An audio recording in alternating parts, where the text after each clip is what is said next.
Welcome to What's the Big Book Actually Saying for Step 2.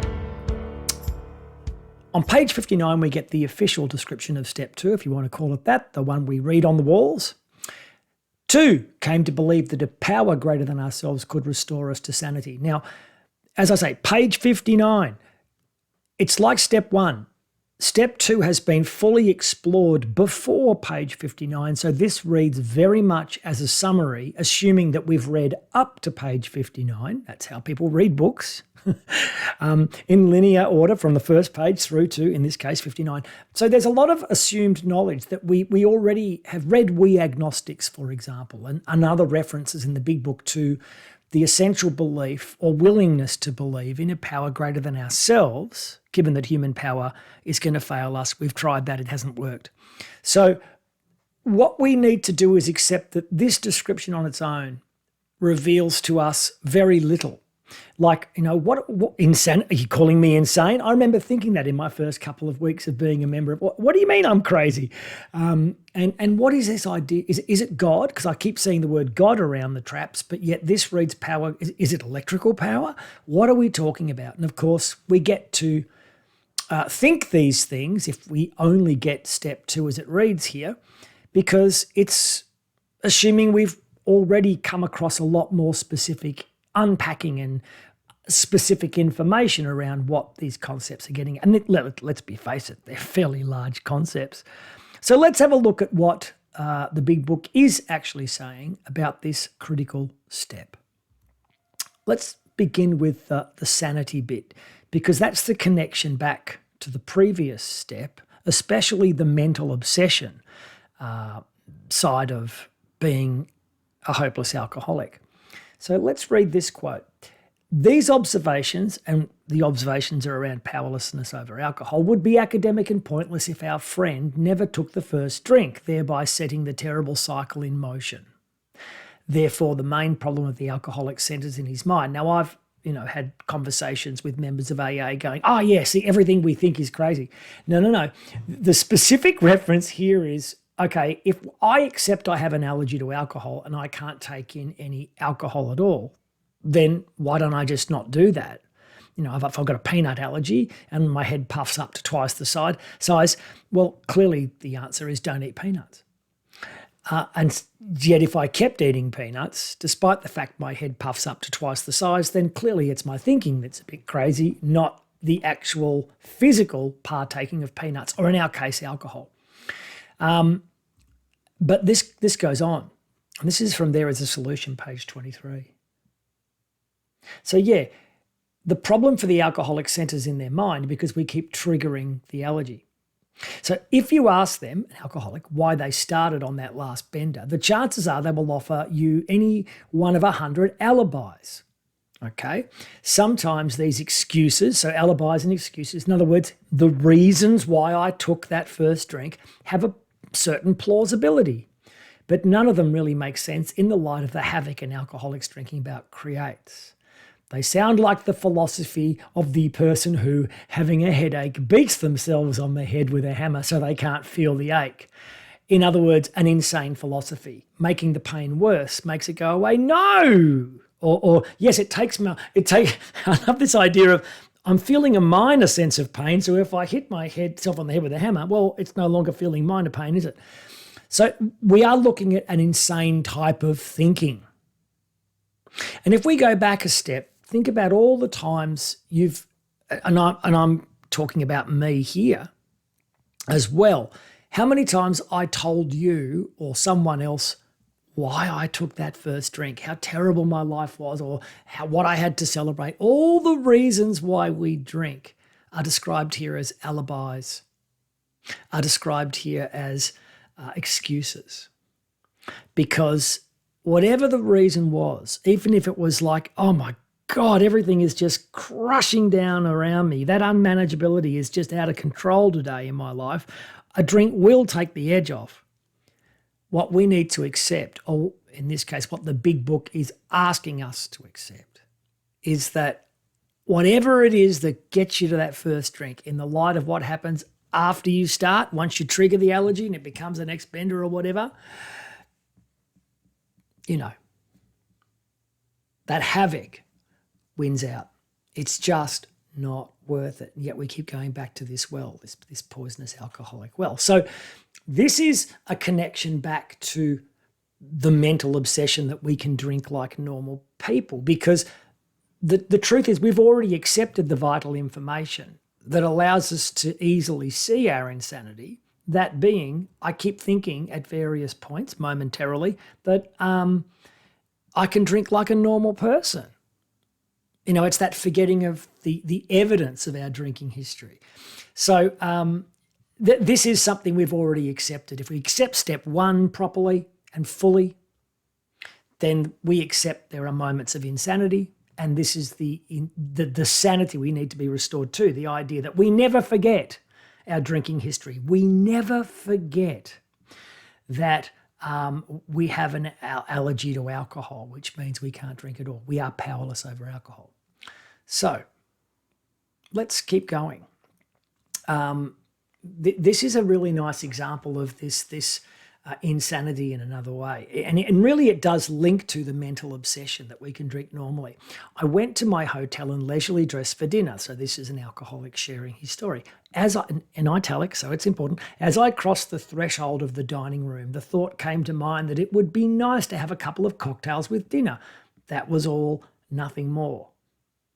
Then the guy gets smashed and goes on a wicked bender, and that story is that paragraph is in the big book too. But the point is, he gets smashed, goes on a wicked bender, even though he just wanted to have a couple of cocktails. And boy, just for me personally, I totally identify with that. I very rarely drank to get smashed. I often thought I'd just have 1 or 2. But it was never 1 or 2. And yet, you know, within a couple of days, I'd be thinking, I'll just have 1 or 2 again. That's the insanity that this second step is talking about, no other. As I regained my ability, he continues to think, after the bender, I went carefully over that evening in Washington. Back to italics, meaning listen up. Not only had I been off guard, I had made no fight whatever against the first drink. This time I had not thought of the consequences at all. So it's saying exactly what we read in the previous slide. In other words, we forget the consequences of where our powerlessness over alcohol takes us. We momentarily have the insane thought we can drink normally and control it, which we can't, and we go on to make our life, going back to step 1 again, unmanageable or more unmanageable. So, you know, this is the step 1 cycle of addiction playing out, and described here as something. Well, it's described as the opposite in step 2. We need to be restored to sanity after having accepted at step 1 the nature of the insanity, the nature of the mental side of our disease. Let's keep going. See, despite the fact this guy has a spree-filled, chaos-causing drinking history with more than one period of hospitalisation, which is, again, I'm only taking excerpts from that story in the big book. I woke up the next day, I had no thought of the consequences, but yet this guy's story is way worse than mine. And it's the forgetting that is the insanity. All right, so here's another little section. This goes beyond page 59 to page 144 in a chapter called A Vision for You, which is sort of a summary chapter of many of the concepts that have been covered thus far. And this is the story of an alcoholic who is being tempted to drink. So now we're going to look here in this slide at what restoration to sanity looks like, because what often is the case in AA, and you may identify with this if your story is like mine, it's not as if the thought of a drink never occurs. I mean, it occasionally can occur, but it's what we do next, which is the restoration of sanity. And this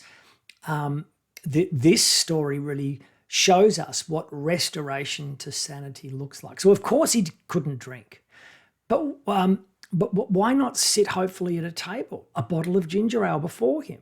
So there's the first tiny chink in the drink like a normal person armor revealing itself. Then the chink grows. After all, had not he been sober 6 months now? Oh, normalization. Perhaps he could handle, say, 3 drinks, no more. And there is the mental obsession. There is the insanity kicking in. Okay, The mental obsession, momentarily forgetting our drinking history and insanely believing we can drink normally. So that's a beautiful couple of sentences to describe the insanity growing. But here is the restoration to sanity, and this is the exciting bit. Fear gripped him. He was on thin ice. He is aware of the insanity of his thinking. Again, it was the old insidious insanity. And there's the word sitting there in the paragraph, that first drink. He is aware of how crazy it would be to drink. And that's restoration to sanity. With a shiver, he turned away and walked down the lobby to the church directory. Music and gay chatter still floated to him from the bar, but now he's physically distanced from the next drink. So this is what restoration to sanity can look like, especially if you're in your early days. I mean, just cutting to me, again, I haven't thought of a drink in a while, but this guy has less time up than many of us. And so what he's doing is remembering his drinking history as opposed to forgetting it, which is sane, and then doing sane things. The first sane action is to accept that it's crazy to have that first drink. The second sane action is to physically distance himself from the drink towards something that will do him more good. In this case, it's the telephone. And then the sane thinking is now kicking in a myriad of ways. Look at the next paragraph. But what are these responsibilities, his family, and the men who would die because they would not know how to get well? Ah, yes, those other alcoholics. So the sanity that we need to be restored to is now probably even different than when we were sober whilst we were still drinking.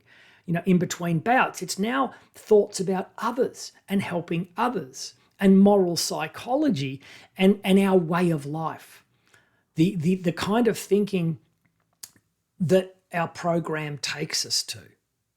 And so what we see here is within a couple of minutes, someone thinking about a drink and then being so restored to sanity that they are thinking about helping another alcoholic, or at least what would happen if they couldn't. This type of recovery, and by the way, isn't this simple little part of the big book a clear recovery story? Look at where recovery takes our thinking. It's so far away from being at risk of exploring the obsession to the point where we trigger the allergy. This is always one of my most positive. I feel so excited when I read this because it makes me feel like, wow, look at what we can do just by following the steps in a couple of minutes to keep ourselves safe and to help others. So that's the sanity right there as we track down.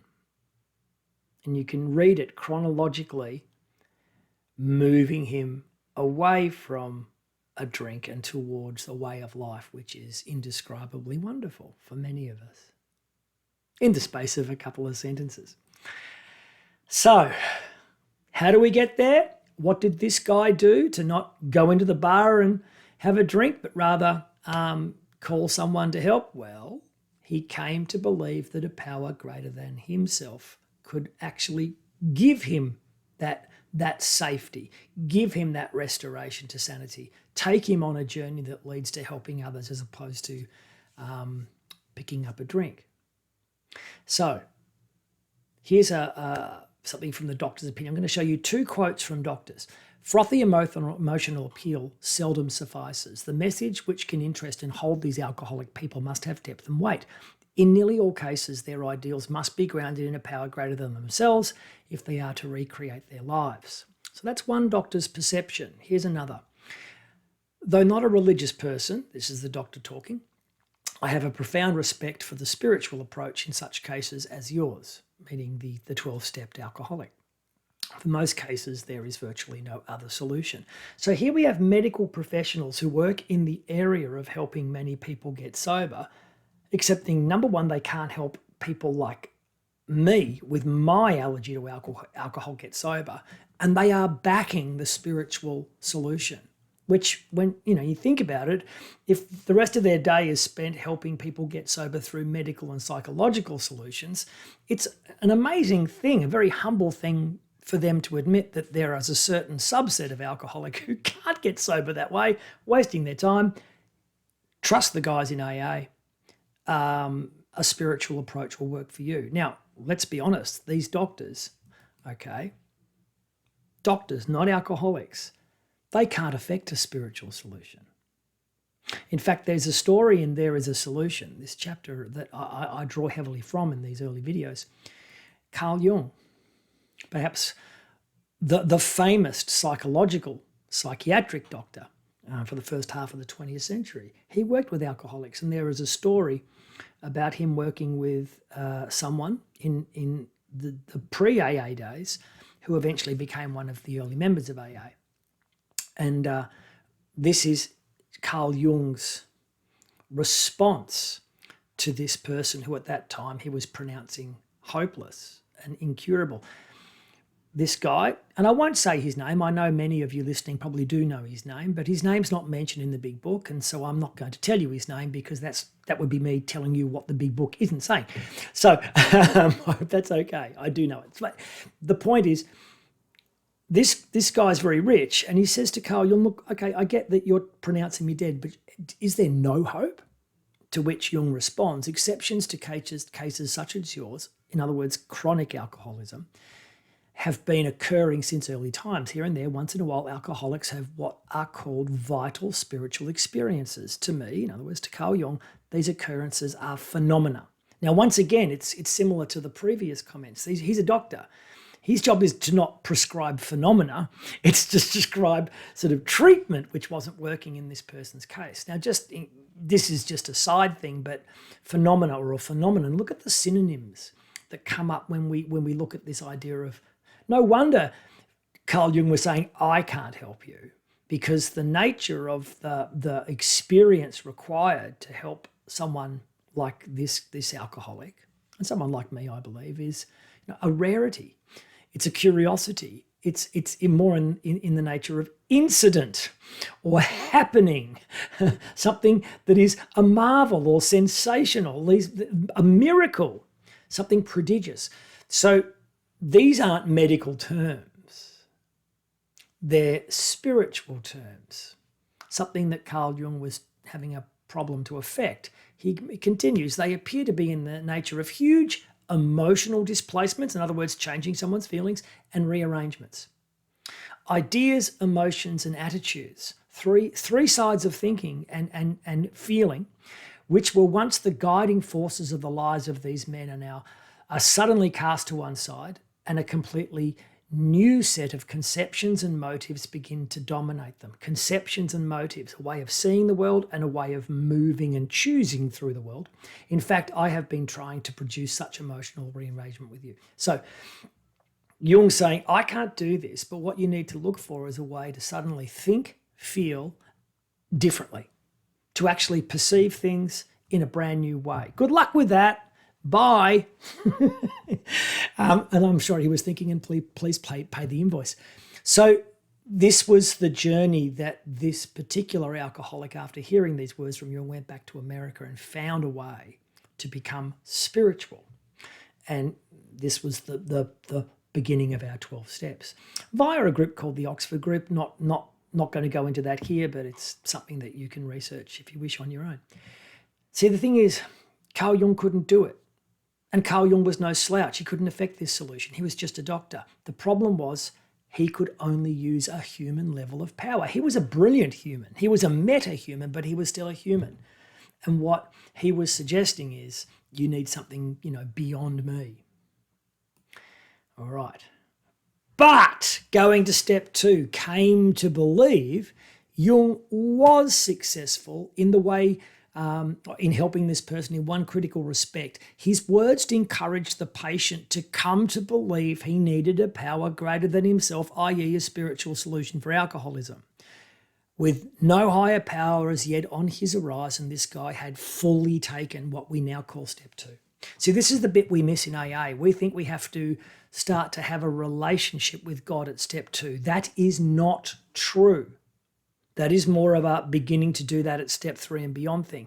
This is believing that this might work. This is like going, I'm morbidly obese and really unfit. I believe diet and exercise could help me. So we need to accept this on a belief level without having taken any action yet to affect the development of the relationship. What we're doing is accepting something that is conceptual at this stage. And so Jung, by being honest with him, this alcoholic, led him to accept step 2, to believe that a spiritual solution was going to work so well. He went off and found it on his own. He had fully taken step 2. And that's all the big book is actually saying. If you accept you're going to die if you don't fix this this alcoholic problem that you have, and by fixing, not curing, one day at a time, well, here's the only solution that we feel is on the table for you. So really it's God or death. Pick. But if you pick God, start developing that relationship. But you can't do that until you're motivated to pick. So step 2 is really picking, coming to believe that this will work before you've actually done any work. It's a tricky one for that reason. Here's some more information and some quick quotes about the nature of what we have to accept. And by the way, the big book doesn't tell us why having a higher power takes away our desire to drink and means we are restored to sanity. We have to accept it just works. It just works. If you have decided you want what we have, in other words, a conscious contact with a higher power leading to a happy, sober way of life, this is page 58 from How It Works. We read this at almost every meeting I go to, and are willing to go to any length to get it, then you are ready to take certain steps. So, I don't know about you, but I know people in AA who've been pushed into doing the steps before they are completely ready to want what older sober members have. That's not what is suggested. I have to really, really, really want to get sober via having a higher power. So if I've got a problem with God conceptually, then I really am not wanting what older sober members have. I'm putting up a barrier. Therefore, I shouldn't be doing the steps yet. If I'm not willing to go to any length to get what older sober members who have no problem with God have, then I shouldn't even be looking at the steps, because my readiness to do the steps has to be based on me wanting to find a relationship with God, because I believe it's the only way I'm going to stop triggering the allergy. And so I think a lot of people in AA miss out on the opportunity to have enough willingness so it works the first time, while they're being pushed by some members perhaps to do the steps as soon as possible. Well, it's not a soon as possible thing. This little part of page 58 suggests it's a willingness thing. If I'm 100% in on my belief that this will work, well, then the steps are going to be a doddle, because nothing's going to get in my way, is it? I just don't want to die. Here's another one. But where and how were we to find this power? Good question, page 45. Well, that's exactly what this book is about. Its main object is to enable you to find a power greater than yourself, which will solve your problem. Again, how will it solve your problem? Big book doesn't really describe that in any great degree. We just accept that it works, right? But what is really important is, and this is from page 45, it's saying that this is from the start of We Agnostics. The main reason for this book existing is not to help us get sober. It doesn't say that in the big book. It's to help us find a higher power. And if we find a higher power, then we'll lose the desire to drink. And so, when people go, I'm doing the steps to get sober, well, okay, that's fine, but that's not the purpose of the steps, because the purpose of the book is to help us find a power. And what's the book largely about? The steps. So it's this willingness to want to find God that is the real litmus test of step 2. If I'm resisting the God idea, then maybe I haven't fully taken step 2, and therefore step 3 and beyond is off the table. So it works this way. I identify with alcoholism as described in the big book. Totally get step 1, totally identify, totally in, cycle of addiction, allergy to alcohol, mental obsession, I could drink normally. Got it. Done. I'm in. Therefore, I must choose a higher power over dying of alcoholism. That's the choice that's on the table. Well, I don't want to die. As long as I've got a life wish, not a death wish, choosing to find a higher power, I may not wish to intrinsically. I know in my case I didn't. But, if the alternative is death, and a horrible death, well, okay, I choose to believe that this works. And by the way, the history of AA, all 85, 90 years of it, or however long it is, shows me lots of examples, millions of examples of people doing this and having a great life and not drinking. So clearly this system is working, lots of evidence of it. Therefore, I will commit to doing the steps in order to find a higher power. So really, when you look at the structure of the big book and why the top quote here is on page 58 and the steps themselves formally are on 59, until I understand and have been cogitating on steps 1 and 2, I'm not really able already to look at doing step work. That's how the book reads. It's what it's saying, and it's what makes total sense to me. Here's another quick couple of quotes. My friend suggested what then seemed a novel idea. He said, why don't you choose your own conception of God? So let's just debunk that this idea of a power greater than ourselves is not just rhetoric. It's actually going, whatever turns up if you do the step work. And so, here's Bill's friend in Bill's story going, why don't you choose your own conception of God? Now, this is formalizing how the steps work. I mean, the way it's been explained to me, and I feel it is suggested in the big book, is do the step work. You don't even need to choose your own conception of God. God will just turn up and it'll be your understanding of what that is. But either way, we don't necessarily have any connection to a Christian God at all. This program may have come from Christian resources, but we're not looking for a Christian God necessarily. It's a higher power of our understanding. More on that with step 3. Here's another quote. Alcoholics Anonymous is not a religious organisation. Boom. I hope Alcoholics is not a religious. We're not a religious organisation. We're just not. We're a spiritual organisation. So this idea of God being religious, which was my initial idea coming into AA, that's disappeared. Why? I came to believe that a power greater than myself could restore. I just didn't want to die of alcoholism. So I just did the work. And, I don't know. The irony is, I think in many respects today, my higher power is somewhat like the religious conception of God. But big deal, so what? It works for me. I'm not going to church, by the way, but I'm living a life of a recovered person. And that's a spiritual thing. It's not a religious thing necessarily. 3, this is from the steps themselves, made a decision to turn our will and our lives over to the care of God as we understood him, her, it, whatever. So this idea of, God is a different word in AA than it is in a church. As we understood him. Just in my limited experience of sponsoring people, types of gods have turned up again and again and again, and they're very unique and they're always different. Hindus, Star Wars, the Force, these have all become part of my experience of working with others in AA and what makes sense to them as a power greater than themselves. It's just whatever floats our boat and where the step work takes us. It's a miraculous program. And it's all here in the big book for us to absorb once we take our blinkers off. So we commit to doing the steps in order to find a higher power. That's what they are for.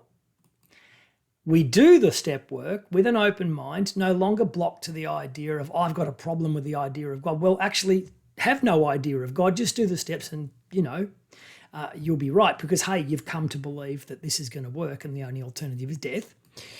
Something that you can understand and work with will turn up. And this is again and again, I've had many, many conversations about this particular part of our recovery program. When people stop fighting the idea of God because they've come to believe it's their only option and they want to stay alive and not die of alcoholism, something always turns up that makes sense to them. And because it does, they don't fight against it. And yes, we're just letting go of old ideas.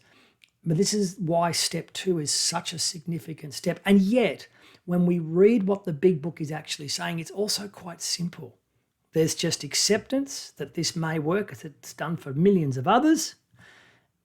And there's just work for us to do until something turns up that makes sense to us. That's what the big book is actually saying. And on that note, I want you to have a very happy, sober day and see you, if you wish, for what's the big book actually saying. Step 3, whenever I can get it done. Cheers.